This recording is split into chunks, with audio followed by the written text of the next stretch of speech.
Hey everybody, this is Matthew Naiman with Shutterstock.com, and today we're looking at Ricochet. Ricochet is a muzzle flash effects library from Shutterstock.com. All these elements have been captured in 4K, and the pack comes with over 400 muzzle and smoke elements from over 19 unique weapons and calibers. This awesome pack works in just about any nonlinear editing or visual effects program, but let's start by taking a look at how we can use some of these elements in Adobe After Effects. Alright, here we are in Adobe After Effects. I've grabbed some great stock footage from Shutterstock.com, and we're going to be adding some muzzle flashes and smoke from the Ricochet pack. Now, I've already done a little bit of work on this comp, but we're going to focus on this main guy here, and then afterwards we can have a look at the additional work I did behind the scenes.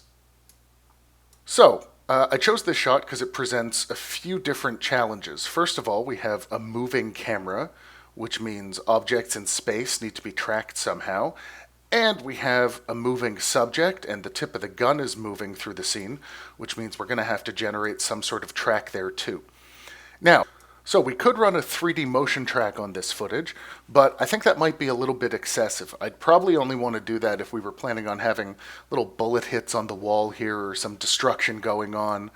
I think we'll be able to get away with 2D tracks, but we're going to need two distinct 2D motion tracks in this scene.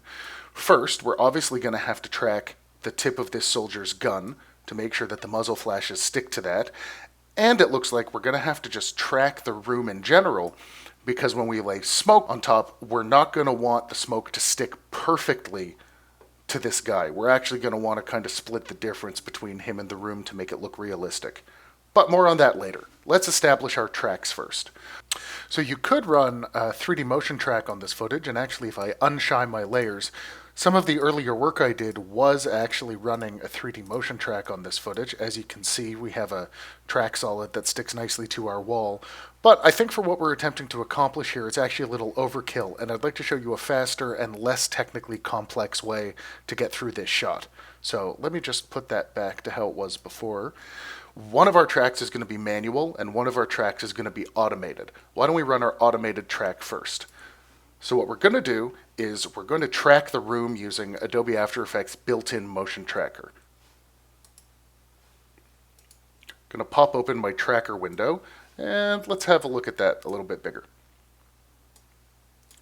So in the tracker window, first we have to have a motion source selected. That can either be footage or a pre-comp. And we have a few options: track camera, warp stabilizer, track motion, or stabilize motion. Track camera is the 3D motion tracker. We don't want to stabilize the footage, so we're going to select track motion. As you can see, it pops us into our base footage and gives us a track point.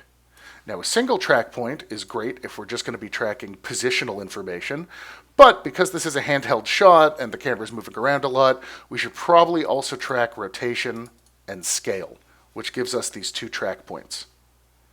Now, for a brief overview of how the track points work, this center box is the feature tracker, and this outer box is the search window. The tracker box denotes what area After Effects is actually going to track, so we're going to pick two nice high contrast spots that are a little ways away from each other, and then the search box is going to denote where After Effects bothers looking. So within a single frame, you need the search box to be big enough to contain where that spot is going to move. The camera's not moving that quickly, so we don't need too big a search box. A big search box also slows down the track quite a bit and can confuse it. So all I'm going to do is hit this play icon, and let's run the track until something inevitably goes wrong with it. Oh, something inevitably went wrong with it. So what you can see is that our lead rifle occluded our two track points. So we need to get around that. I'm going to use the page up key several times to frame back to where the last track frame was good. Looks like it was right around there, frame 190. Now we need to bypass the gun just for these few frames. So I'm going to pick two other track points, but I'm not just going to click and drag my track point off, because if I do, I will actually move that keyframe, and it'll think that that's the positional data of the track. Instead, I want to hold Option or Alt on Windows and grab the box, and let's pick that corner. You can see the keyframe data moved, but that little X hasn't moved. That means After Effects will continue using positional data from this track and applying it to that target location. Let's move our other tracker holding Alt or Option, and let's make it grab onto that section of the window there. You're free to resize the track box when you're moving to suit the feature that you're moving it to, but just make sure you're holding Alt or Option when you drag it around, otherwise you will screw up your track and then have to do this again, and no one wants to do that. Now, instead of just hitting play, I'm just going to frame through the track here, make sure everything's staying glued down. I can actually see the one on the left is drifting a little bit, but I don't think it's really going to be too much of a problem, and I'm a very lazy man with other things to do. Okay, our original track points are still a tad occluded, but I prefer the way that these white spots are tracking, so I'm just going to jump back down to 2 arbitrary ones, hit play, and let's see what happens. I'm just going to zoom out so that we can continue observing our track. Beautifully, beautiful. And we hit the last frame, and we have some track data. So what do we do with this track data? Well, the first thing I'm going to do is I'm going to generate a null. Whoops, that was a shape. Don't do drugs, kids. New, null. Let's call this background track null. Let's even get rid of that capital U. I got very fat fingers. Okay, so what are we going to do with this background track null? Well, we're going to jump to our track footage. And we're going to go to Edit Target, and we're going to set the target to our background null. When I click OK, and Apply, and OK, it'll pop us back to our composition, and as you can see, our background track null has now been given tons and tons and tons of keyframes. And if we scrub through the timeline, you can see that that null stays screwed to the wall right there as if it was actually in the scene. Very cool. More on that later. The next thing we need to do is establish a track for this lead rifle. I could use the same tracking tool, but if you look at the rifle, you can see that there's really not one distinct feature that lasts throughout the entire shot for me to track. There'd be a lot of manual adjustment to the track, and it's just not worth it.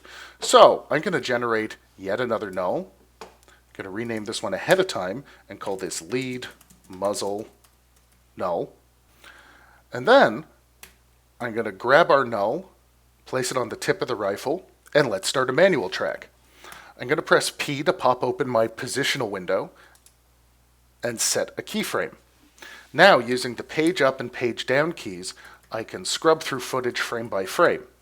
Your shortcuts may differ, but these are mine, so I will use them. I'm going to probably do this in 2 frame intervals. Page down twice, and then recenter my null. Page down twice, recenter my null. Page down twice, recenter my null. Let me fast forward through the rest of this for you so that you're not sitting here watching me slowly question every life choice I've ever made. But when I'm done, I think we'll have something pretty cool to look at.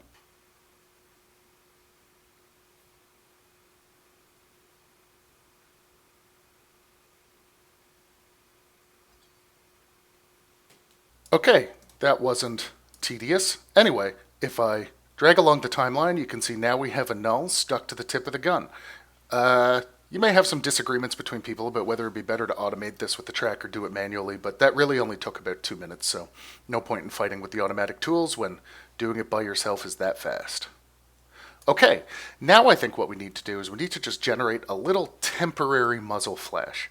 So let's find a frame where we can define the shape of the muzzle flash, and I'm going to generate a new shape layer.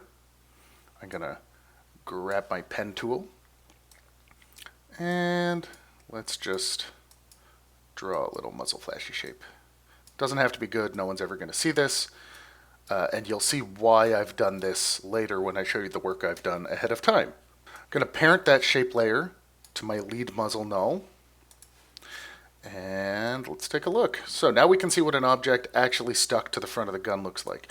You can see there's no rotational or shape data because I only did a simple track, but the gun is only going to be firing, well, sideways to us, like from about there to about there, so it really doesn't matter. But what we do need to do is we do need to introduce a little bit of scale data. So I'm going to select my lead muzzle null, Hit S to twirl down scale controls, apply a keyframe, and then let's jump back to where it would be smaller in frame, about there, and scale it down till it looks about right. And now if I hit play, we see that it scales up as it gets closer to us. Fantastic.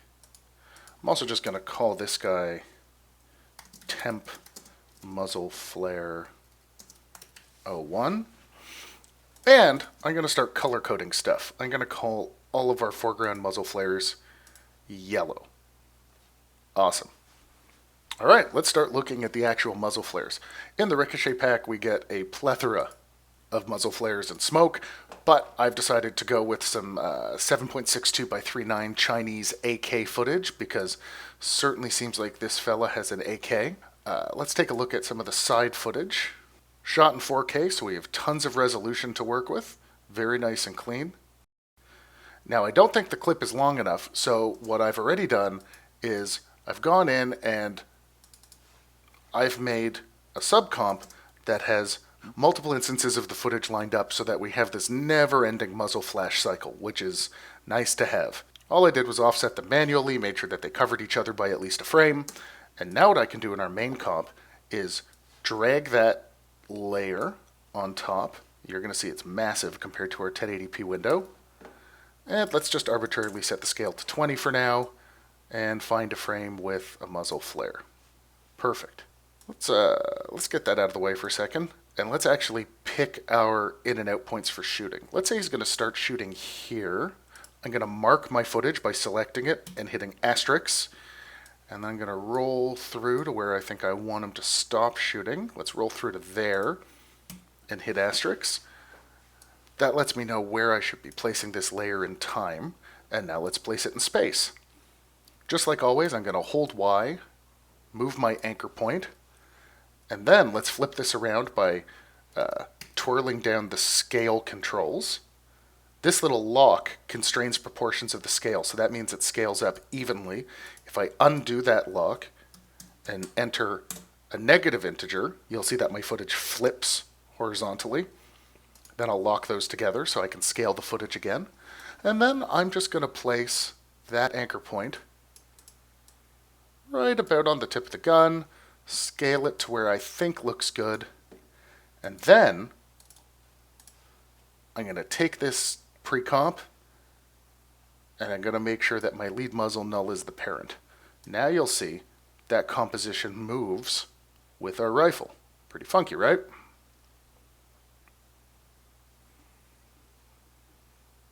I think it's going to start just a tad later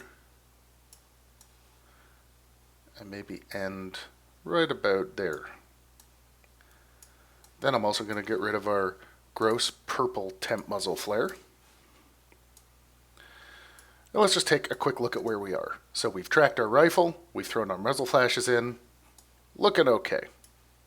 Next thing we're going to want to do is we're going to want to change the blending mode on our muzzle flashes. We're probably going to want to set that to add. That will knock out all the black, and it will make sure that the muzzle flash brightens up any darker area behind it. Alternatively, if you prefer the look, you could set the blending mode to screen, but I think we're going to go with an add blending mode here, and let's take a quick look. Okay, that's looking pretty cool, but I think we need to add some smoke. So there's a couple of different ways to do smoke. If someone's standing still, we could do smoke the same way that we've done the muzzle flashes. I've already built a little pre-comp that shows a smoke setup that's in a similar fashion. I've simply taken a bunch of the smoke elements and laid them out on top of each other with a screen blending mode.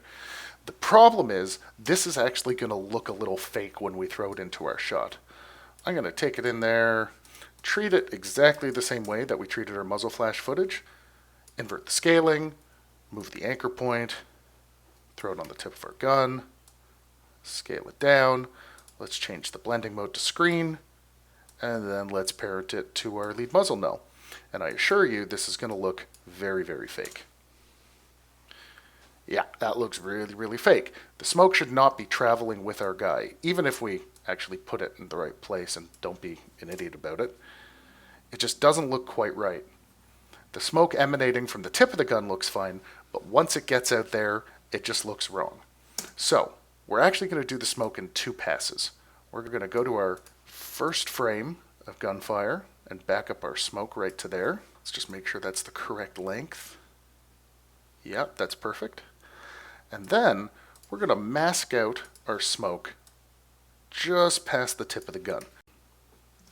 Then what we're going to do for a little bit of added realism is we're actually going to lay out 3 or 4 individual smoke puffs that are parented to the scene.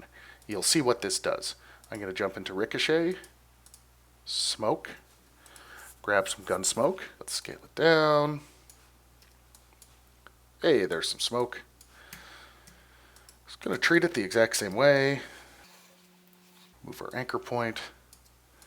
And let's find our first shot. Kaboom, right there. Let's line up our footage. Awesome. And then we're going to set our blending mode to screen, but we're going to parent this one to our background track null, so that as the smoke exits the gun, it stays in place relative to the room. We're just going to copy and paste this layer and throw in a few more. And each time we do, we're going to give it a new start position to line up with the gun. Let's make these all yellow. And let's take a look at what that's done.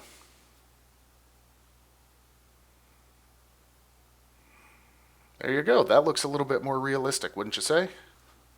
So that's how to add muzzle flashes to our lead person's rifle, but I'm going to jump over to a previous comp I made just to show you the work I did on the other soldiers.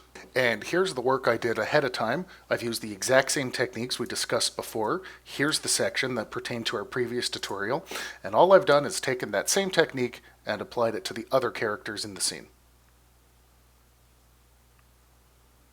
I think that shows you just how convincing a little gunfight you can make using the Shutterstock Ricochet packs.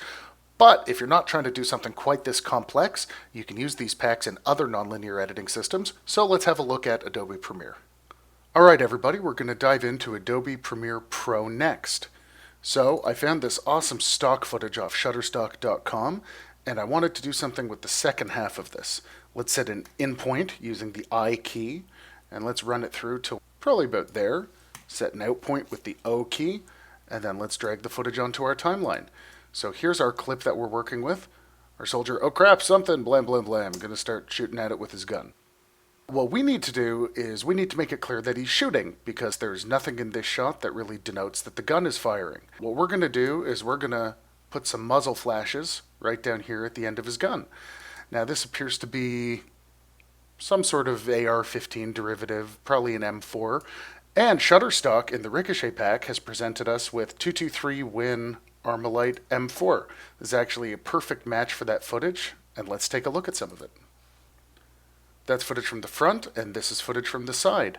Let's set an in point for it right off the top, and then let's set an out point for it right when it stops, and then let's just drag that onto the timeline.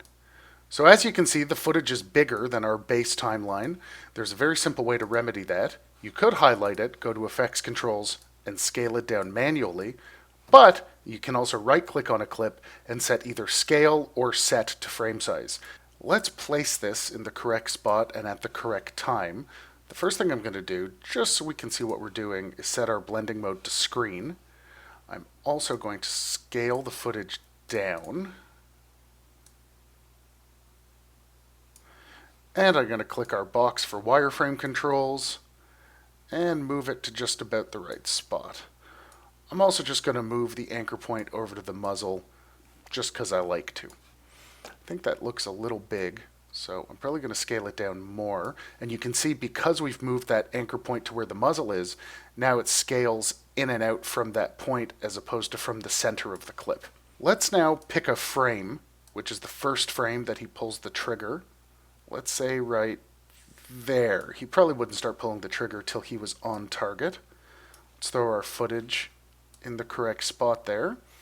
And you'll see that as I hit play, the footage does not stay in the correct spot. It's also not the correct length. So the first thing we're going to do, I'm going to copy that footage. Whoops.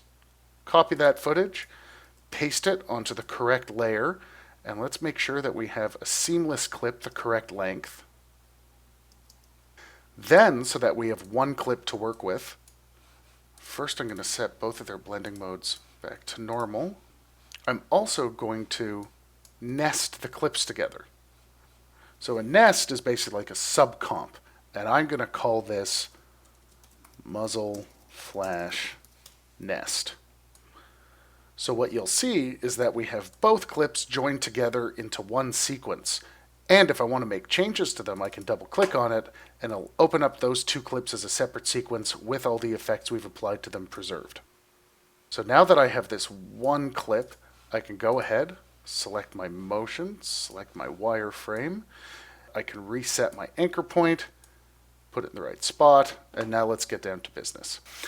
I'm going to have to manually track this muzzle flash to the end of his rifle because Adobe Premiere lacks any tracking tools. But for something like this, we can get quite a good track established with minimal work. I'm going to set our blending mode back to screen just so that we can see what we're doing. Pick a frame, set the anchor point right to the muzzle, and click position. Now using the arrow keys, left and right, I'm going to jump to the next muzzle flash and move it to the correct spot. I'm going to keep skipping through frames and moving my muzzle flare to the correct spot, stepping through the frames with the arrow keys. I'm going to fast forward this bit for you guys so you don't have to watch me do all of this tedious work. Getting there. Hurry it up, me from an hour ago. And we're back. As you can see, I've keyframed the position of our muzzle flash nest so that it stays attached to the muzzle of the gun. However, I see that there's a slight dip in the gun, and I think those muzzle flashes would actually be pointed a little bit more downwards. So I'm going to go to the beginning of that section, set a rotation keyframe, jump forwards a few frames, and let's rotate the muzzle flash down a bit, and you'll see that it rotates around the anchor point that we set. Looks like it's still pointed down a bit there and doesn't really tilt up again until there, so I'll set another rotation keyframe, and then by the end we'll probably have that set back to 0, and let's take a look. Alright, looking pretty cool. But we can do a little bit better than that. Now that we have our muzzle flash element prepped, I'm going to set the blending mode to add so that it actually appears a little bit stronger against that background. And I'm going to double it up, copy and paste it. Let's throw it back on top of itself. And as you can see, our color's getting a little too strong here. I'm going to set that to a screen, and I'm going to apply a blur to it.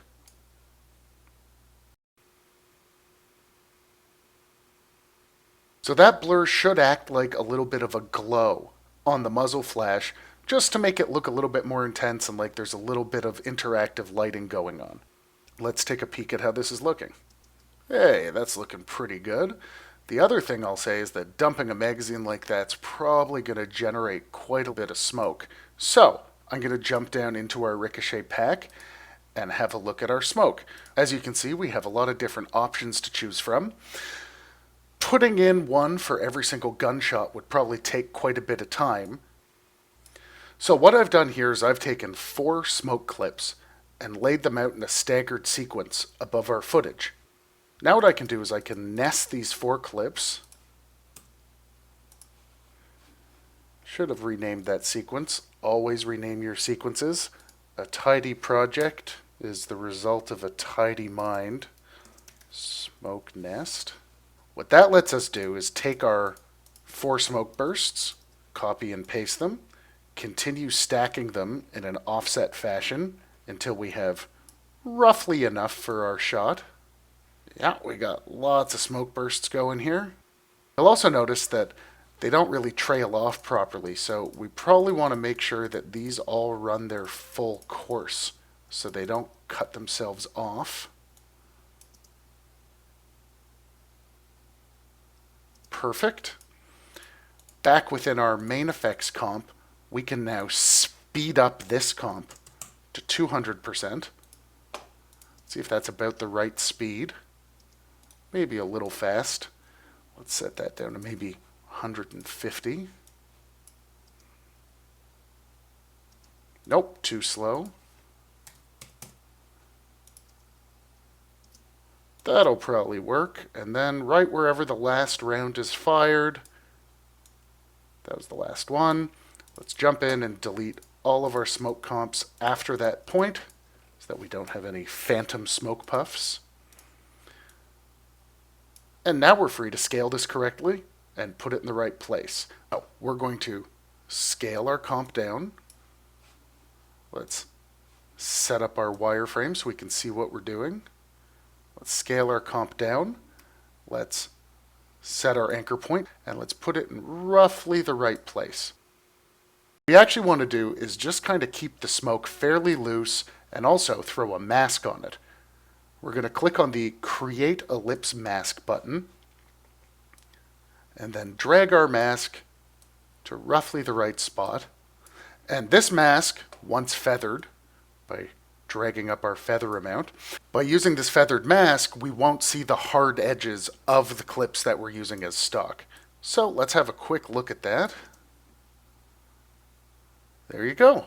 Looks like those muzzle flashes are generating some smoke and didn't really take that much work.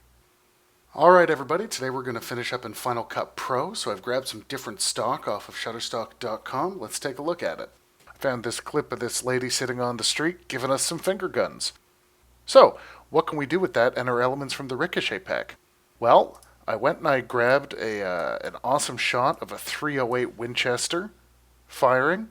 As you can see here, those particular firearms have some pretty powerful muzzle blast. Just to see what I'm doing, I'm going to set it to screen mode so I can have a look through it. Perfect. And we're going to find a frame that we like for her to shoot. How accurate was I? I was a little early. Boom. Right there. She shoots. And generally, a muzzle flare would only last for one frame, but I think we're going to give it a couple of extra frames on this just so that we have some time to see what's going on. And I also think, unlike a real muzzle flare, we're going to track this with her hand a little bit. So to do that, I'm going to enable my wireframe mode so I can drag around my muzzle flare clip. And I'm going to find my start frame, set a positional keyframe, jump ahead a few frames, set another positional keyframe, and then, just so that it doesn't look like an image stuck to her finger, I'm also going to give myself a rotation keyframe and a scale keyframe. I'm going to jump forwards a couple of frames, and let's give it some rotation, and let's scale it up a little bit, and then let's cut it off right there. And let's see generally how that looks for now. We're not done. Hey, looks like a little muzzle flare coming out of her finger. Awesome. Now, because we're going for a slightly more cartoony, fanciful look here, people don't actually shoot things out of their fingers, why don't we give it a little bit of a tint? Let's go with a nice kind of fuchsia. Make it really stand out there. And I'm actually going to copy and paste this guy on top so that we have about double the density, but I'm also going to take off all of its rotational keyframes and then maybe select a directional blur.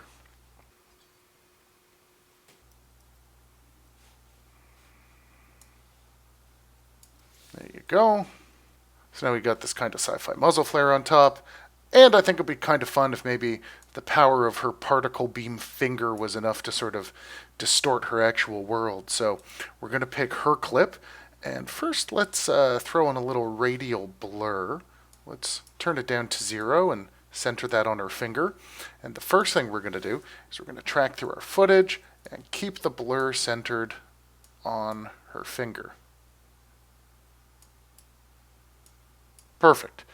Next, we're going to keyframe the actual blur amount. So we're going to drop a keyframe next to amount, chug through our footage, and maybe right there, yeah, the world's getting a little zany. And within a few frames after the muzzle flare is gone, let's have the world go back to normal. Kaboom! Let's actually make her world shake a little bit. The shot's so powerful we get a little concussive effect. I'm going to throw a keyframe on the position, skip forwards to the end of it, keyframe the position, but in between we're going to go a little nuts on the position. Let's crank her down a little bit. Over to the side a little bit. And then here, let's crank it the other way, maybe up a little bit. And then just so that, I'm also just going to trail off the motion just a little bit. And then just so that we can't see the edges of that, I'm also just going to scale it up ever so slightly. Don't think we'll see any real difference there. Kaboom! Look at that. Sci-fi finger guns. And for an added hint of realism, why don't we grab some of our gun smoke. Let's throw it on top. Probably going to want to start with it actually about there, because we're not going to want to speed it up too much and make it look unnatural. We want to make sure that starts right when our clip starts. Let's change our blending mode to screen. And let's make sure it's in the right place. Amazing. And just so it matches everything, let's give it a little bit of a tint. Let's make it a little fuchsia. Maybe turn down the opacity a little bit. Kaboom! That does it for me. Seems to make her pretty happy too. I'm alright with that. Well, I hope you enjoyed this brief look at Shutterstock's Ricochet pack, and maybe even learned how you can use these elements to make your projects that much better. Shutterstock has thousands of VFX and stock clips that you can use in your projects, and we'll be here to help you get the most of them. On behalf of Shutterstock, this is Matthew Naiman saying see you next time.